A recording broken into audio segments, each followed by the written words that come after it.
Raja-raja yang sangat kaya raya menjadi sangat berkuasa, lalu mereka saling berlomba-lomba dan berbangga-bangga membangun gedung-gedung yang tinggi-tinggi. Maka zaman itu, antara kalian dengan zaman itu, dengan kiamat sudah sangat-sangat dekat.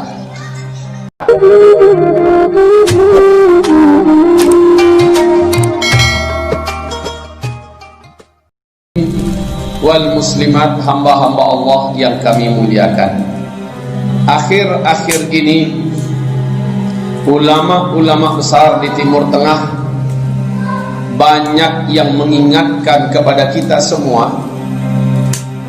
Ada yang berpidato di depan Masjidil Aqsa, ada yang menyampaikan pesan di depan Masjidil Haram, di depan Ka'bah, ada yang memperingatkan kita di Masjid Nabawi. Mereka-mereka yang masih diizinkan oleh Allah bisa berkhutbah, berpidato dan berceramah, memperingatkan kepada kita bahwa jangan main-main lagi dengan waktu, jangan buang-buang lagi kesempatan, karena kita sudah di ujung zaman. Kita sekarang ini sudah di ujung zaman atau di akhir zaman. Bila dulu para sahabat yakin bahwa yang dimaksud akhir zaman itu adalah mereka, ternyata telah berlalulah masa mereka, belum berakhir kehidupan. Dilanjutkan oleh tabi'in, tabi'in dan seterusnya. Sekarang sudah 1400 tahun lebih, 1440 Hijriah. Ternyata kaum muslimin yang diyakini para sahabat tidak terjadi. Dan justru tanda-tanda yang diceritakan Nabi Muhammad sallallahu alaihi wasallam adanya di zaman kita, adanya di masa kita. Semua tanda-tanda itu, Ustaz, berikan kami di antara bukti-bukti bahwa kita yang dimaksud Nabi. Begini ya Bapak Ibu, ketika Nabi didatangi oleh malaikat Jibril yang menjelma dalam wujud manusia, Nabi ditanya tentang Islam, maka Nabi menjawab dengan rukun Islam yang 5. Nabi ditanya tentang iman, Nabi menjawab dengan rukun iman yang 6. Nabi ditanya tentang ihsan, Nabi menjawab apa itu hakikat daripada ihsan. Setiap jawaban Nabi, selalu saja malaikat Jibril berkata, "Shadaqta." Jawaban ini benar, jawaban ini betul, jawaban ini tepat. Tapi ketika Nabi ditanya, "Kapan kiamat? Mata sa'ah?" Nabi berkata, "Saya tidak tahu." Yang bertanya mungkin lebih tahu daripada saya tidak tahu.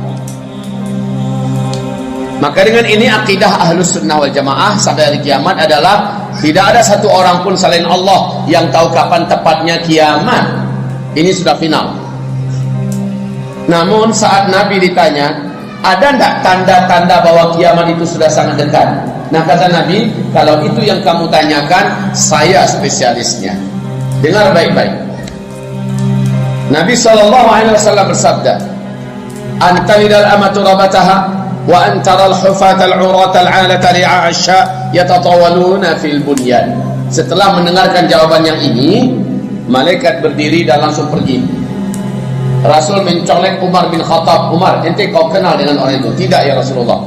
"Hai Umar, cepat kejar dia, tangkap, bawa kemari, kita mau tanya dia sebenarnya siapa." Nabi tahu ini adalah malaikat Jibril.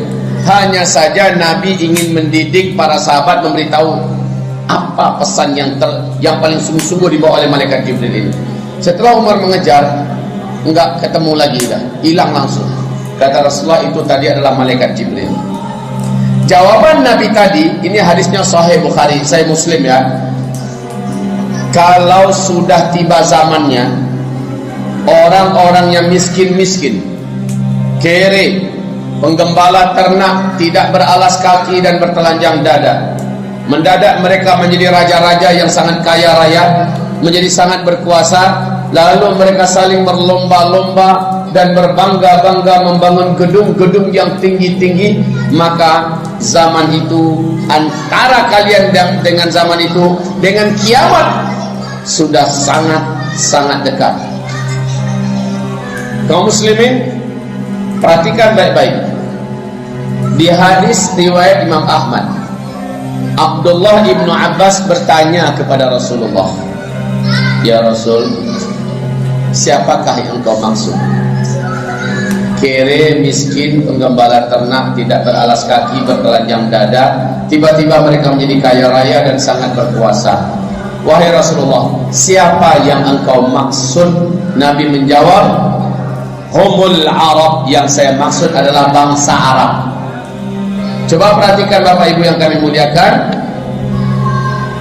Sekarang ya, berupa buku sejarah tentang Arab, bukunya full color, full warna, edisi Lux.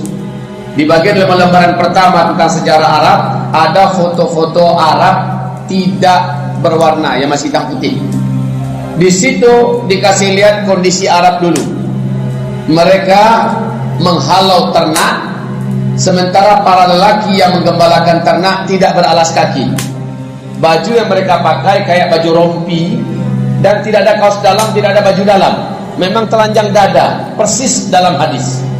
Miskin, kere, tidak berterompa, tidak bertelanjang dada, sambil menggembalakan ternak, tiba-tiba kaya raya dan sangat berkuasa. Masya Allah, mirip dengan yang dibahasakan Nabi. Dan saya lihat komentarnya dalam bahasa Arab, ternyata itu tahun 1960-an. Masya Allah, kondisi Arab masih miskin. Setelah minyak bumi ditemukan, Allah, Arab menjadi kaya raya dan bahkan terkaya di dunia. Mereka mendirikan, akhirnya pecah, mendirikan negara masing-masing. Qatar, negara terkaya nomor 1 di dunia. 2, Bahrain. 3, Kuwait. 4, Uni Emirat Arab. 5, Arab Saudi. 6, Oman. Dan ke-7 adalah Yaman. Bapak Ibu yang kami muliakan, lihat hari ini negeri-negeri Arab ini sedang berlomba-lomba membangun gedung-gedung tinggi pencakar langit. Lihat saja Pak, di sekitar Masjidil Haram di Mekah, apa yang dibangun oleh kerajaan Arab Saudi, luar biasa. Kemudian lihat Masjid Nabawi di Madinah, hotel-hotel bintang 5 yang megah-megah, mewah-mewah mengelilinginya. Lihat ibu kota Riyadh hari ini, sudah disulap seperti kota metropolitan ala Eropa, bahkan lebih cantik. Perhatikan bagaimana perkembangan Jeddah beberapa puluh tahun belakangan ini, Masya Allah. Ini baru Arab Saudi. Lihat dengan Kuwait, negara sebelahnya. Kuwait yang dibangun saat ini di Kuwait mengalahkan standar kota-kota mewah yang ada di Eropa, dengan ciri khas gedung-gedung tinggi pencakar langit yang mewah. Kuwait belum apa-apa dan harus mengaku kalah dibandingkan dengan Bahrain. Bahrain jauh lebih indah, jauh lebih elit dibandingkan Kuwait. Masya Allah. Bahrain dikalahkan oleh Uni Emirat Arab. Dubai, Abu Dhabi. Saya masuk dengan istri saya ke Abu Dhabi. Di situ ada hotel bintang 7.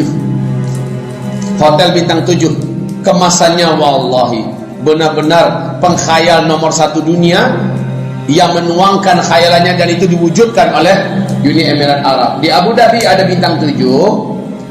Harga kamar standar ke bawahnya satu malam hanya 150 juta. Harga kopi satu cangkirnya adalah 5 juta rupiah. Saya numpang foto-foto aja masuk Pak, nggak sanggup ngapa-ngapain di situ. Sempat saya duduk ditawarkan kopi, bocor kantong kita. Ternyata kopinya diserakkan di bagian atas serbuk emas yang bisa larut dalam perut, bisa larut dalam lambung. Untuk apa? Rasanya cuma segini, 5 juta. Wahai kaum muslimin, di situ ada mesin ATM terbuat dari emas. Orang-orang Uni Emirat Arab kalau pengen narik emas, tinggal masukkan kartu ATM mereka ke mesin itu, maka tinggal tekan pin mereka. Mereka butuh berapa? Butuh 1 kilo, tinggal tekan 1 kilo, keluar emas 1 kilo. Itu hanya di dunia ini, hanya ada di Uni Emirat Arab. Mobil-mobil mewah yang harga miliaran seperti Rolls Royce, Ferrari dan lain-lainnya, ternyata situ bukan hanya sekedar mobil mewah harga miliaran, lebih daripada itu, lebih daripada yang Bapak Ibu bayangkan. Mobilnya bahkan dari emas semua. Itu hanya ada di sana Pak. 1,5 jam kami dibawa dari Abu Dhabi ke Dubai. Di situ mata saya dan istri saya sulit mau ditutup. Kenapa? Melotot terus. Pemandangan yang kami lihat, ya Allah, surga dunia itu mereka buat di sana Pak. gedung-gedung mewah, tinggi-tinggi, elit, canggih-canggih, pencakar langit. Bahkan gedung tertinggi nomor 1 di dunia hari ini adanya di Dubai. Namanya King Burj Khalifah, tingginya 828 meter.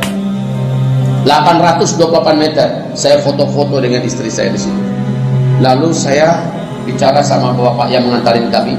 Itu gedungnya terbakar ya. Mereka lihat, oh bukan. Kenapa berasa? Katanya itu awan. Awan aja nyampe di pinggang gedung itu, Pak. Masya Allah. Dan di bawahnya ada mall terbesar nomor 1 di dunia. Jalan ngelilingi mall itu capek, Pak. Dari pagi sampai sore belum selesai. Saya bilang sama panitia mengantar, cukup, jangan dibawa lagi kami jalan-jalan sini. Sakit mata kami dan hati kami. Kemudian kaum muslimin yang kami muliakan, ternyata perlombaan membangun gedung-gedung tinggi ini di Timur Tengah belum selesai ya. Di tepi Laut Merah di kota Jeddah, dekat dengan penerbangan airport King Abdul Aziz,